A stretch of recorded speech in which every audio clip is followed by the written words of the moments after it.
서로 자기소개를 해주세요. 서로 해주라고요?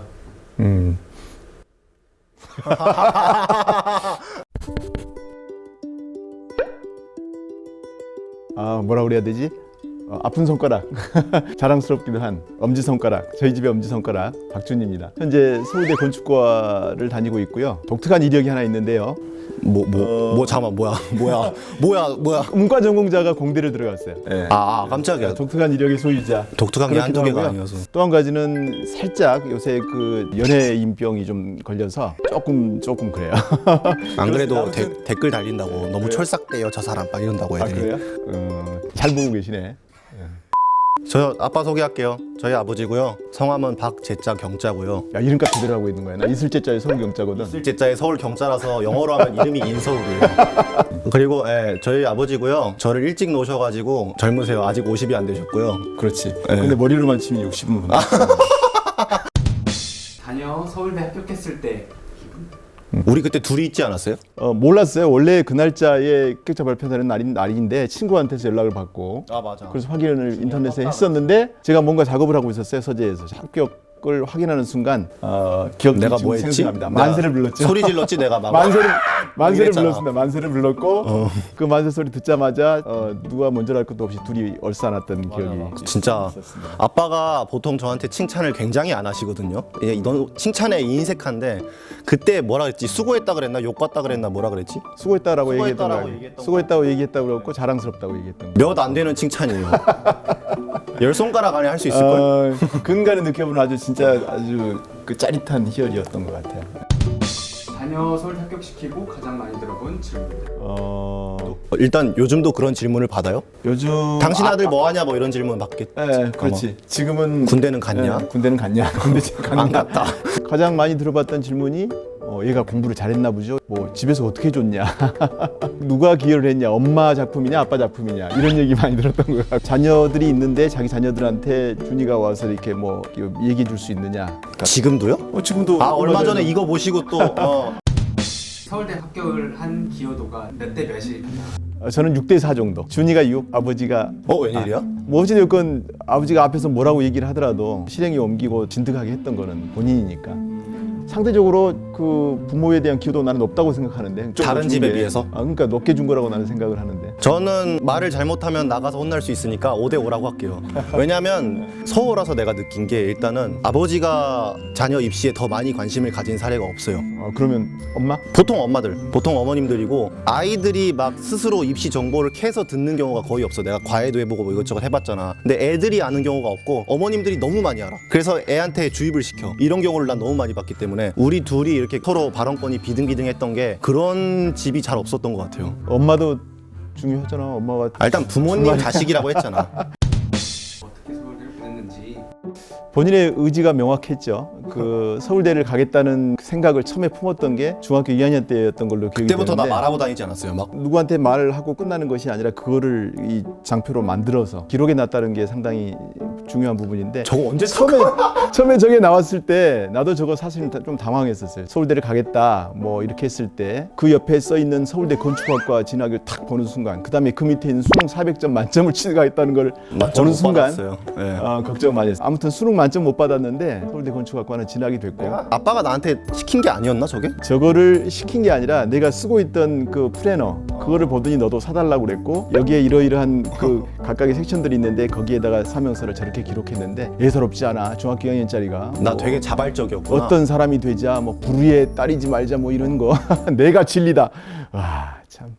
그런데 어찌되었건 본인이 시종일관 서울대를 가겠다라고 의지를 한 번도 굽힌 적이 없었고 오히려 중간에 힘들어하고 그러면 엄마가 중간에 조정할 수도 있다 이렇게 회유를 했음에도 불구하고 끝까지 시종일관 뭐 했던 것이 가장 주요했던 것 같고 조금 작은 부분이지만 기여를 했다면 너 기억날지 모르겠는데 학교 기숙사에 들어가 있을 때 아침마다 구보시키잖아 왜? 그치? 구보시키는데 제가 학교까지 맨날 조깅을 해서 가서 연수석이 마치 제가 뛰나 건나 봤어요. 그 애들이 놀랬다니까? 뛰다 건너 보는 것뿐만 아니라 마치 그 도살장에 끌려가는 소처럼 그냥 거의 막 그런 표정으로 이렇게 그런 차림새로 가는데 그때 같이 옆에서 뛰었던 거예요. 이렇게 세워서. 그거를 꾸준하게 했던 기억이 있습니다. 아 그다음에 엄마는 그거 있다. 엄마는 엄마는 저 주말에도 계속 이제 도서관에 가서 공부를 하는데 따뜻한 도시락 계속 맞아. 싸가지고 도시락 챙겨주셨어요. 밖에서 안 갖고 사 먹어도 가서 되게. 갖고 가서 직접 같이 거기서 같이 먹고 먹을 때도 있었고. 예. 배달 많이 했습니다. 엄청 비중이 크셨네요. 근데 6대 4라고요? 나 아빠가 한 9대 1 정도 얘기할 줄 알았거든. 아빠 9 이렇게. 조기 교육이라고 하잖아요. 아이를 가르치는 방식이나 이런 것들을 어떻게 하셨어요? 책을 좀 읽어줬던 것 같아. 내 목소리로. 아 맞아. 내가 한 초 6대까지 책 읽어달라 그랬을걸요? 그 책 읽히는 방식이 그냥 읽어라라고 사주고 마는 게 아니라 아빠가 읽어주기도 아버지가 많이 하고 읽어줬고. 그리고 집에 책이 많았어요.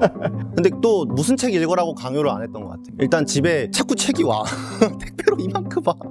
그럼 이제 근데 결정적으로 건축에 관련된 거는 아마 우리 그 집 지을 때 그 무렵이지 않았어? 진짜 중1 때였나? 중1 때 이제 막 우리 땅 사서 집 짓고 저기 살자 막 이런 얘기를 아파트 나가가지고 그 얘기를 처음 했을 때 이제 막 엄마 아빠가 자료 모은다고 이 집 저 집 막 도록이나 뭐 책들 막 모았을 때 제가 밤마다 그거 전원주택 읽다가 관련된 잡지들 쭉 서치하면서 그러다가 거기에서 건축학과를 가겠다라고 생각을 하게 된 거예요.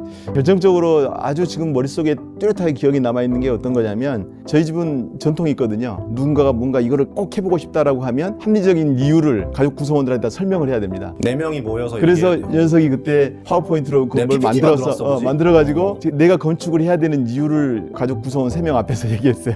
몇 년 있다가 동생도 그 국악을 하고 싶다고 할 때 만들어 오지 똑같이 않았어요? 했지. 입시 네. 정보들 네. 그런 것들 얻는 것들이 있다면 어디서? 내가 더 많이 알지 않았어요? 입시 정보 같은 거. 아니지. 아니야? 그건 뭐 서로 공유를 많이 했던 것 같은데 저는 이제 입학 사정관이라면 그래서 취업에 관련된 분야에서 이제 일을 하다 보니까 아빠가 또 면접관도 해요 가끔. 그 취준생 면접관도 해요. 그래가지고 뭐 입학 사정관의 입장에서 봤을 때 스토리를 들을 때 어떤 부분이 좀 포인트가 있어야 된다 그런 얘기들을 많이 해줘서 비교과 활동할 때 이런 부분에 좀 포커스를 맞춰서 활동을 좀 집중하면 어떻겠니 그런 얘기 많이 해줬던 것 같아요. 자녀 교육 시키면서 돈을 많이 쓰셨는지. 글쎄 뭐 경제적으로 난 돈 쓴 거에 대해서는 엄마가 전적으로 전권을 가지고 있었으니까 아빠도 용돈 받고 살아요. 준이 그 학교 보내는데 돈 쓴 거. 학습지는 되게 많이 사줬던 것 같아요. 교재. 응. 제가 혼자 풀고 싶은 책이 너무 많아가지고 그 참고서나 이런 거 이외에도 교재, 그러니까 책 사달라는 게 되게 많았고 그거는 엄마가 전폭적으로 막 사줬었으니까 거기에 제일 돈이 많이 들어간 것 같고요. 아빠가 이거는 솔직히 이건 한마디 해줘야 돼요. 돈 많이 안 썼어. 그럼 맞아요. 내가 얼마를 벌어왔는데 고등학교 땐 교육비가 거의 준이가 세이브해 준 거 준이 동생이 다 갖다 쓰고 있어요 지금. 걘 죄송합니다. 그다음에 체력 관리 시켜준다고 엄마가 맛있는 거 이것저것 몸에 좋은 유기농으로 사줘서 그거 챙겼던 거에 돈이 들어갔지. 다른 제가 거. 집에 올 때만 고기 반찬이 올라간다고 아빠가 되게 그렇지. 지금도 마찬가지야. 너네 집에 올라와야 고기 반찬 먹을 수 있어. 그래서 서울 오는 거야? 아빠의 무관심과 엄마의 정보력과 할아버지의 재력. 그런 거에 대해서 어떻게 생각하시는지. 저는 단언컨대 아버지가 자녀 교육에서 벗어나면 안 된다고 생각해요. 그러니까 둘 다 관심을 가져라. 엄마 아버지가 공이 관심을 가져야 되는 거고 어머니가 해줄 수 있는 영역이 있고 아버지가 해줄 수 있는 영역이 있는데 왜 아버지가 자녀 교육에 조금 더 열성을 보이고 관심을 보여야 되냐면 아버지는 사회생활 하고 있잖아요. 그 자녀가 현재 겪고 엄마도 있는 하잖아요. 물론 그렇긴 하지. 근데 아버지는 사회생활 안 하는 사람이 없잖아. 많은 집에서 보통 그러니까 저기 어머니들은 아버지들이 전업주부로 계시는 분들도 많고 자녀를 위해서 올인하시는 분들도 많잖아요. 다니던 직장도 그만두고. 근데 아버지들은 어찌되었건 사회생활을 앞서서 경험한 사람들이고 자녀가 그 뒤를 따라간단 말이죠. 그러면 아버지들이 경험하면서 가졌던 것들, 이런 정보들이나 이런 것들은 어머니가 가지고 있는 것과는 조금 다를 수 있거든요. 그리고 특히 유전자의 결이 같은 사람이 먼저 경험한 것을 바탕으로 해서 코치를 좀 해주면 좋지 않을까. 그냥 무관심하게 서 있지 않았으면 좋겠다. 그리고 아까 제가 중간에도 말씀을 드렸지만 자녀들이 어떤 목표를 정할 때까지는 최대한 자유를 보장하되 나이 어린 자녀가 네가 목표를 정했으니 네 이루어가는 건 알아서 해. 아버지는 뒤에 물러 앉아 있을게. 엄마는 물러 앉아 있을게. 이거는 아닌 것 같고 오히려 중간에 격려도 해주지만 밑에 이렇게 떨어지는 부분이 있다면 거꾸로 축혀 올리는 그 역할도 악역도 부모 역할 중에 한 가지인 것 같다. 격려를 좀 해주란 말이에요. 그래서 그래 알았어. 근데 좋은 부모로 남고자 하는 그런 환상에 젖어 있으면 안 되겠다는 생각을 저는 변함없이 갖고 있습니다. 근데 준이하고의 관계 속에서 지금까지 해온 것 중에 조금 후회되는 건 있어요. 본인이 지금 얘기했던 것처럼 격려도 해주면서 저 물기도 많이 토닥토닥도 좀 해주었으면서 그랬으면 좋았을 텐데 라는 생각이 있긴 하지만 아무튼 앞으로 잘하시면 됩니다. 알았어. 지금까지 이렇게 왔던 것처럼 본인이 여기까지 오는데 가장 중요한 동인이 사실은 어떤 목표 지향적인 거, 그다음에 명확하게 의지가 있었던 것이 여기에 오게 된 이유 중에 하나인 것 같기 때문에 앞으로 살아가는 데 있어서 명확하게 미래에 대한 그림을 그리고 시작했으면 좋겠고, 거기에다가 중간에 여러 가지 것들을 끼워 맞출 수는 있는데 멀리 있는 그 방향에서는 벗어나지 않았으면 좋겠다. 같이 더불어 사는 사회의 일원으로서 나눌 수 있는 것들은 좀 나누는 그런 삶을 살았으면 좋겠다. 오로지 자기만을 위해서 사는 그런 삶은 아니었으면 좋겠다라고 하는 거. 저도 아빠한테 바라는 게 아까도 얘기했지만은 아빠가 저한테 좀 힘들게 했던 게 격려를 거의 안 해주셨어요. 대학 붙을 때 처음으로 들었어요. 거의 수고했다고. 지금도 대학에서 뭐 A를 받아왔다 뭐 이런 거 할 때만 애썼다 정도 얘기하시지, 그러니까 좀 칭찬과 격려를 좀 많이 해주고, 절대 방임이 아니라고 그게. 준이는 가만 보니까 너무 칭찬해. 너무 관종이잖아. 그래, 그게 맞다. 아, 맞다가 연예인병이라며 나보고. 하나는 내가 입시 때도 결국 아빠가 줄여라 단순화해라 선택과 집중해라 했는데 안 했잖아요. 똥방짓 했잖아요. 결국 이것저것 다 하고, 난 그래서 대학을 잘 왔다고 생각을 하는데. 나는 그건 동의할 수 그건 없어. 동의할 수 없어? 근데 난 지금도 하고 싶은 게 많잖아. 건축 전공도 살리고 싶고, 음악도 계속 하고 싶고, 아예 뭐 공연을 한다든지 이걸로 돈을 번다든지, 뭐 여행도 많이 다니고 싶고, 돈도 많이 벌고 싶고, 하고 싶은 게 많잖아요. 그러니까 이런 거를 이제 난 어른이 됐으니까 좀 응원을 좀 더 이런 쪽도 응원해줬으면 좋겠다. 너무 길어요. 아니 그러니까 TMI가 뭔 뜻인지 알아요? 몰라. Too much information. 그래? 좀 청년을 배우세요. 가르치려고만 들지 말고. 나는 이게 불만이에요. 왜 이세정 조장님이 계시면은 TMI는 애초에 영어잖아. 여태까진 수험생이니까 아빠 얘기가 맞았다고 하면은 지금은 이제 어른이니까. 그러니까 세상에 살아가는 데 있어서 이거를 똑같은 비중으로 하기는 현실적으로 쉽지가 않아요. 그래서 단계별로 뭔가를 해야 될 때가 있는데 지금은 너무 길어요. 아니 그러니까 서로에게 한마디씩.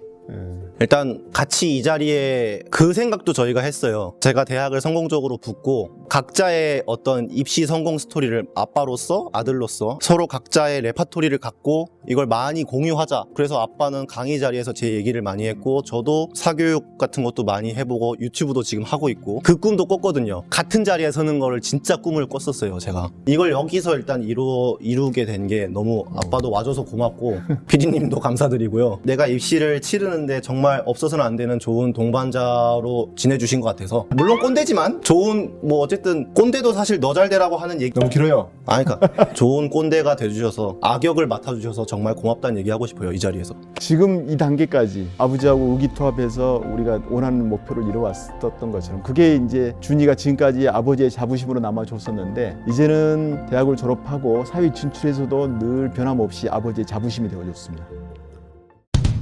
부모님들께 자녀를 서울대로, 굳이 서울대라고 얘기하는 게 뭐냐면 특별하다는 얘기잖아요. 그러면 자녀를 서울대로 보내고 싶은 부모님도 거기에 걸맞게 특별해야 된다고 저는 생각합니다. 근데 그 특별함이 뭐 돈이 많고 머리가 좋고 이런 차원이 아니라, 그 자녀가 서울대 가기 위한 여러 가지의 활동들을 함에 있어서 부모들도 옆에 방관자가 되서는 안 되고 같이 띄워주는, 뭐라고 해야 될까요? 페이스메이커의 역할? 마라톤 할 때 하는 것처럼 그런 역할들을 해야 되지 않을까. 특히 아버지들이 뭐 할아버지의 재력과 어머니의 정보력과 아버지의 무관심, 이거에 기대지 않았으면 좋겠다. 엄마한테 모든 걸 맡겨놓고 물러앉으실 게 아니라 아버지가 할 수 있는 역할을 찾아서 안으로, 주류로 들어오시는 것이 저는 필요하다고 생각합니다.